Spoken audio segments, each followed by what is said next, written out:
gave. I sincerely pray, गुरुजी, बस हमें मौका देते रहो आप कि हम आपके चरणों में बैठे रहें हमेशा, और ऐसे ही आप हमारी अपनी ब्लेसिंग्स हम सब पे देते रहें.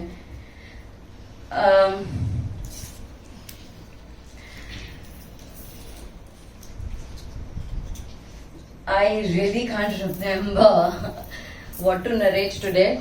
I was not prepared for this. I was prepared for Olga auntie to be here today, but वो साकेत में है पर नहीं आ पा रही है अभी, तो maybe she comes a little late. So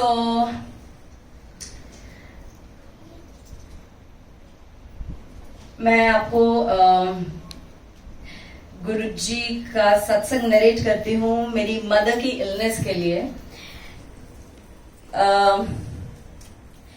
मेरी मदर को ना मल्टीपल प्रॉब्लम्स थी. सो वंस डॉक्टर ने बोला कि इनको बाईपास कराना है, एंड जब पहले बाईपास के लिए बोला था हम लोग स्किप कर सके थे वो प्रॉब्लम, बिकॉज वो शायद टाइम नहीं था और गुरुजी की एक्चुअली में रजामंदी नहीं थी. बच्चों को कंट्रोल प्लीज, बाहर ले जाएंगे.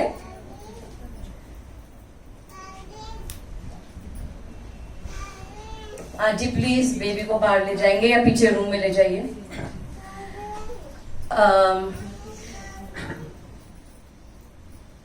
Just disconnect. यस. सो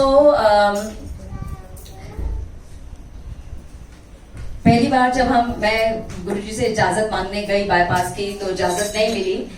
पहली बार मैंने गुरुजी से जब पूछा कि ऐसे ऐसे है, तो मेरे को एक ही शब्द बार बार सुनने को मिला, राम जपू जी ऐसे ऐसे. उसमें वो लाइन ना, तेरे भरोसे. I just got distracted with that. What is that line? सब परिवार चलाया राम जपो जी ऐसे ऐसे, ध्रुव प्रहलाद जपो तेरे भरोसे पे जैसे. रहे. I just got distracted. I'm very sorry. उसमें एक लाइन थी कि आप उन पे छोड़ दो, है ना. सो मेरे को सब कुछ में सिर्फ ये एक ही लाइन बार बार सुनाई दे रही थी. एंड मैं जब गुरुजी से बोलूं कि गुरुजी क्या मैं ठीक समझ रही हूँ जो आप बता रहे हो, तो बार बार वो लाइन आए. एंड इतने सालों में मेरा अपना एक्सपीरियंस है, मैंने कभी बड़े मंदिर में एक शब्द रिपीट होते हुए नहीं सुना. But that day, and it is a 30 minute long है ये, 2 बार चला ये उस दिन. इन सो मेनी इयर्स सिंस 2008 मैंने कभी नहीं सुना एक ही शब्द रिपीट हुआ बड़े मंदिर में. हम लोग पीछे की साइड बैठे थे, जो जब हम लोग एग्जिट लेते हैं और बाहर ओपन एरिया है वहां पे, दूसरी बार मेरे को सुनने को मिला, तो बहुत क्लियर आंसर था कि अभी नहीं कराना, गुरुजी पे छोड़ दो. 6 महीने निकल गए, फिर उनको फिर से एंजाइना अटैक आया, एंड हम लोग हॉस्पिटल पहुंचे, and that was the time for the surgery. इजाजत ली गुरुजी से, हम लोग वहीं पे थे. एंड जब मैं पहले 6 महीने पहले हॉस्पिटल में रह के गई, तब हम लोग कम से कम 15-20 दिन रह के गए. अब जब हम रहे थे सेकेंड टाइम, तब भी 15-20 दिन हो गए थे. उस समय हमारे कोई मिनिस्टर थे, मुझे उनका नाम नहीं याद है अब, he is no more now. उस समय उनकी एक सर्जरी होनी थी मैक्स में, तो वहां पे ना बहुत सारे मैक्स के PR वाले थे और प्रेस वाले और सब कुछ. उनमें से ना 2 लड़कियां मेरी फ्रेंड्स बन गए. तो हम लोग, क्योंकि मैं हॉस्पिटल में सुबह से लेकर रात तक बैठती थी, तो 20-21 दिन हो गए और सर्जरी के लिए मम्मी नहीं जा रही थी. तो उन्होंने मेरे को उन्होंने मतलब वी केप्ट आस्किंग क्या हाल है ये वो. सो एक दिन क्रिएटिनिन, उनका जो किडनी का लेवल होता है क्रिएटिनिन, वो स्टेबल हुआ, and suddenly there was a surgery plan. Next day morning हम लोग, जब मैं उन लड़कियों को मिली, तो उन्होंने पूछा कि क्या हाल है आंटी के, तो मैंने बोला कि वो सर्जरी के लिए गए. तो मुझे कहते हैं कि फिर आप मत्था क्यों नहीं टेक के आते हैं. आई सेड मैं ना, अभी तो मेरा कहीं मन भी नहीं लगेगा कि सर्जरी हो रही है, मैं कहाँ बाहर जाऊं, 4 दीवारी से भी बाहर जाने का मन नहीं है, तो जब सब ठीक हो जाएगा तो मैं मत्था टेक के आऊंगी. कहती नहीं, 5th फ्लोर पे गुरुद्वारा है, आप वहां जाओ. 15-20 दिन मैं पहले रह के आई हूँ, 15-20 दिन अब हो गए हैं, मुझे नहीं पता कि ऊपर गुरुद्वारा है. तो गुरुद्वारा भी क्या है, इट्स अ बिग हॉल, उसमें सब धर्मों के, हिंदू, मुस्लिम, सिख, ईसाई, सब, और आप जितने देवी देवता सोच सकते हो ना हिंदुइज्म में या जो भी है, सबकी पिक्चर्स हैं। It's a beautiful place. आगे ना उन्होंने ग्रंथ साहब जी रखे हुए, बाबा जी, तो मैं वहां पे मत्था टेका एंड मेरे साथ में मेरे कुलीग थे, तो एकदम ना एक्साइटमेंट में बोलते हैं, पूजा तेरे गुरुजी। एंड वी ऑल नो कि गुरुजी का स्वरूप हम लोग खरीदते नहीं थे। I am talking about those years, now it's a different story. So कोई आए, उन्होंने गुरुजी को वहां बिठाया। अब सारी पिक्चर्स वहां पे फ्रेम्ड थी, बहुत सुंदर सुंदर, सिर्फ ये एक पोस्ट कार्ड में इतने बड़े, ऑलमोस्ट A4 साइज, गुरुजी बैठे हुए हैं। So when I saw it, मेरे को रोना भी नहीं आया, हंसी भी नहीं आई, but my heart was so full of gratitude कि अच्छा आ गए, यू नो, पता था आप तो यही हो, I could feel that. And I said thanks to him and मैं नीचे चली गई and I had my breakfast then. पता है ना, जब कुछ ऐसा हो रहा था, कुछ खाने पीने का भी मन नहीं करता, मैं गई, मैंने आराम से ब्रेकफास्ट किया कि अब पता है गुरुजी बैठे हैं, कुछ नहीं होगा। ओके, बिफोर दिस हम लोग जब सर्जरी प्लान कर रहे थे, तो जो एक वहां पे सीनियर एनेस्थेटिस्ट, राइट, सॉरी, सो उन्होंने बोला था कि बहुत कम बार होता है कि ऐसे पेशेंट्स बाहर आ जाएं वेंटिलेटर से, बिकॉज वेंटिलेटर तो मैं तो पेशेंट को डालते ही हैं आफ्टर द सर्जरी।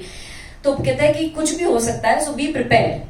तो मैंने सारा यूट्यूब सब छान मारा था कि बाईपास में क्या होता है, which was very scary of course. तो ये मैं आपको इसलिए बता रही हूं कि जब सर्जरी हो गई, आईसीयू में मामा आए, 20 मिनट के बाद, इफ नॉट 20 मिनट, 30 मिनट्स के बाद मुझे डॉक्टर बुलाता है कि आप आ जाओ। तो मेरी तो सांस ऊपर के ऊपर, नीचे के नीचे कि डॉक्टर क्यों बुला रहा है, अभी तो मैं देख के गई हूं कि सर्जरी जब आईसीयू में शिफ्ट हुआ है। एंड ही टेल्स मी कि आपकी मम्मी को हम वेंटिलेटर से वीन ऑफ कर रहे हैं, वो खुद ब्रीथ कर रही है इन 30 minutes of a bypass surgery with multiple problems. जान में जान आई, जय गुरुजी, अब सब ठीक होगा। हम लोग सब कुछ ठीक होता रहा, हम लोग घर आ गए, फिर बीच में हमको एक बार फिर दिखाने गए, मैं फिर ऊपर गई, फिर गुरुजी वहां बैठे हुए थे। तो मैंने गुरुजी को बोला कि यार गुरुजी आप ऐसे सुंदर नहीं लग रहे, सारे सारे भगवान जी इतने सुंदर सुंदर फ्रेम है, मैं ना आपको भी फ्रेम करके बैठाऊंगी यहाँ पे। ये बोल के मैं आ गई नीचे। हम लोग घर चले गए, तो डॉक्टर ने कहा कि आप हफ्ता 10 दिन के बाद आना स्टिचेस कटवाने के लिए। अब जिन पेशेंट्स की सर्जरी हमारे साथ में टाइम पे हुई थी, वो पेशेंट्स भी वहां पे थे जब हम लोग नेक्स्ट टाइम गए 10-15 दिन के बाद। सबके स्टिचेस खुल गए, मम्मी के स्टिचेस नहीं खुले। एंड मेरे को एकदम ध्यान आया कि अरे मैं तो भूल के गई थी गुरुजी के लिए। आई रश्ड अप, मैंने गुरुजी को उठाया और मैं घर आ गई और मैंने बोला कि sorry Guruji, I skipped my mind, अब फ्रेम करा के मैं यहाँ पे रखूंगी। मैंने घंटे में गुरुजी फ्रेम कराए और हम लोग आ गए। फिर डॉक्टर ने बोला था कि जो भी उन्होंने पाउडर दिया लगाने के लिए, जो भी मेडिसिन दी, तो उन्होंने बोला कि अगर आपको लगे कि वुंड सूख रहा है तो आप 3 दिन के बाद फोन करके वापस आ जाना। सो फॉर एग्जाम्पल मैंने सैटरडे को गुरुजी वहां पे फ्रेम करके रखे, हम ट्यूसडे को गए वहां पे वापस दिखाने के लिए डॉक्टर को, बिकॉज द वुंड वो सूख गया था। हम लोग वापस गए एंड स्टिचेस कटे, मैं ऊपर शुक्राना करने गई, गुरुजी जाग चुके थे। सबमिटी उन्होंने अब किसका भला करना था वो गुरुजी जाने, कौन उनको वहां बैठा गया गुरुजी जाने। मेरे को गुरुजी ने कैसे विश्वास दिलाना था कि सब ठीक है, वो मैंने आपको बताया। और जो मैं बोली वो मैं पूरा नहीं कर सकी, जब तक मैं पूरा नहीं कर सकी वो स्टिचेस भी नहीं खुले, है ना। सो इनके पल पल पल पल के शुक्राने हैं, क्या बोलूं। और ऐसा नहीं है ना कि गुरुजी बोलते हैं ना कि जो मैंने सुना है सबसे कि हेल्थ इज वेल्थ, तो पहले तो ये बातें समझ में नहीं आती है ना, but as a human being हम लोग जो होते हैं, हेल्थ, स्टडीज, मतलब हेल्थ, पढ़ाई, करियर, शादी, बच्चा, गाड़ी, घर, यही चीजों के लिए हम लोग आते हैं ना, मतलब आते हैं तो ये सब मांगते हैं as a human. As we go on a spiritual path, हम सबका अलग अलग होता रहता है, but as a normal human being when we come to earth, this is what we do to do a normal living. So मैंने ये पढ़ा था और मैंने ये एक्सपीरियंस भी किया और मैंने सबसे सुना भी. सबसे पहले गुरुजी हेल्थ ठीक करते हैं. So सबसे पहले गुरुजी ने मेरी मम्मा की हेल्थ ठीक करी, क्योंकि उन्हें पता था अगर हेल्थ ठीक नहीं होगी ये घर नहीं चल सकता, मैं भी जॉब नहीं कर पाऊंगी, कुछ नहीं हो पाएगा. So health is wealth. ख्याल रखो सब लोग अपना, है ना. And that's all. क्या बोलूं, बहुत बहुत बहुत शुक्राने महाराज. And happy Teej to all of you. It's a coincidence today. And और कोई अपना सत्संग सुनाना चाहेंगे तो please, but make it little shorter so that we can